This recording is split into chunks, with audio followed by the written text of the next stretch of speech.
চলছে বলুন আমার প্রিয় দর্শক বন্ধুরা? এই গরমে ঠান্ডা ঠান্ডা আইসক্রিম খেতে মন চাইছে। নিশ্চয়ই দোকান থেকে বিভিন্ন রকমের দামি দামি আইসক্রিম আপনারা কিনে খাচ্ছেন। একটা পয়সাও খরচ না করে একদম ঘরোয়া পদ্ধতিতে ঘরের কিছু উপকরণ দিয়ে বানিয়ে ফেলুন সুস্বাদু আমের আইসক্রিম। প্রথমে পাকা আমের ছালগুলোকে ভালো করে ছাড়িয়ে নিন। এরপরে সেই আমগুলোকে যে কোনো ঝুড়ির মাধ্যমে বা অন্য কোনোভাবে সেটাকে ঘষে নিন। ভালো করে ঘষে যে রসটা বেরোবে সেই রসটাকে চিপে চিপে ভালো করে কিছুক্ষণ ধরে গুলে নিন। গোলা হয়ে গেলে এরপর ওটাকে কড়াইয়ে ফুটতে দিয়ে দিন।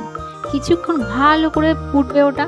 যখন দেখবেন ফুটতে ফুটতে একটু চারিদিকে ছিটাবেও, সেটার জন্য কিছুক্ষণ ঢাকা দিয়েও রাখতে পারেন। ভালো করে ফুটে গেলে এবার ওটাকে সাইডে রেখে দিন। দিয়ে একটা পাত্রের মধ্যে দুধ ভালো করে ফুটাতে লাগুন। এমনি নর্মাল গরুর দুধই ফোটাবেন। এবার একটু গরুর দুধটা ফুটে গেলে তার সাথে কয়েক চামচ আমুল দুধও মিশিয়ে দিতে পারেন। অনেকক্ষণ ফোটানোর পরে যখন দুধটা বেশ ভালো ঘন হয়ে যাবে তখন আমের রসটাকে ওই দুধের মধ্যে ঢেলে দিতে হবে এবং সেটাকে ভালো করে নাড়িয়ে নিয়ে দুধের সাথে মিশিয়ে সেটাকেও ভালো করে একটু ফোটাতে হবে কিছুক্ষণ। দিয়ে যখন বেশ ঘন ঘন হয়ে যাবে তখন ওটাকে নামিয়ে একটু ঠান্ডা করতে দিতে হবে। যেহেতু আমরা পাতলা প্লাস্টিকের গ্লাস নিয়েছি সেই জন্য ঠান্ডা না করলে সেই গরম অবস্থায় ঢেলে দিলেই হয়তো গ্লাসটা গলে যেতে পারে, সেই কারণে কিছুক্ষণ ঠান্ডা করে নেওয়া।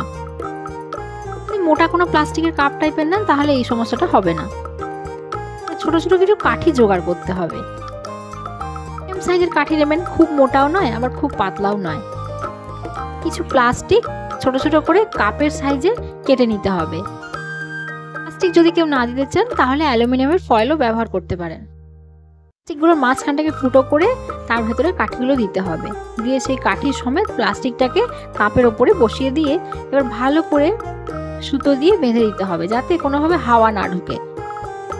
ঢুকলে কিন্তু আইসক্রিমের মতো সেটা বসবে না, সেখানে বরফ জমতে শুরু করবে। তাই যাতে হাওয়া না ঢোকে সেটার দিকে লক্ষ্য রাখা খুব জরুরি। আরেকটা জিনিস মনে রাখবেন, এরকম প্লাস্টিকের পাতলা কাপ যদি কেউ নেন তাহলে অবশ্যই কিন্তু দড়ি সুতো দিয়েই বাঁধবেন, কারণ যদি সেখানে গার্ডার দিয়ে বাঁধতে চান তাহলে গার্ডার দিলে কিন্তু ওটা বেঁকে যেতে পারে। এবার ওই কাপগুলোকে আস্তে আস্তে করে ডিপ ফ্রিজের মধ্যে ঢুকিয়ে দিতে হবে।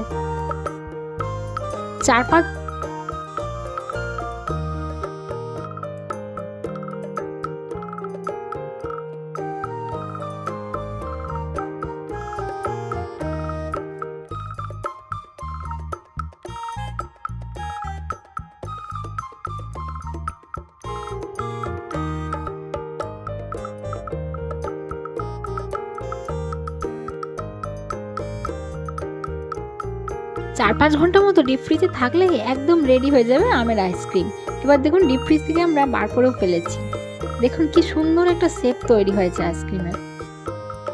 এই জ্বালাপোড়া গরমে এরকম আইসক্রিম বানান এবং আমাকে কমেন্ট বক্সে জানান যে কেমন খেতে হয়েছে। আরও নতুন নতুন ভিডিও পেতে আমার চ্যানেলটিকে অবশ্যই সাবস্ক্রাইব করুন, শেয়ার করুন এবং লাইক করুন এবং কমেন্ট করুন। ধন্যবাদ।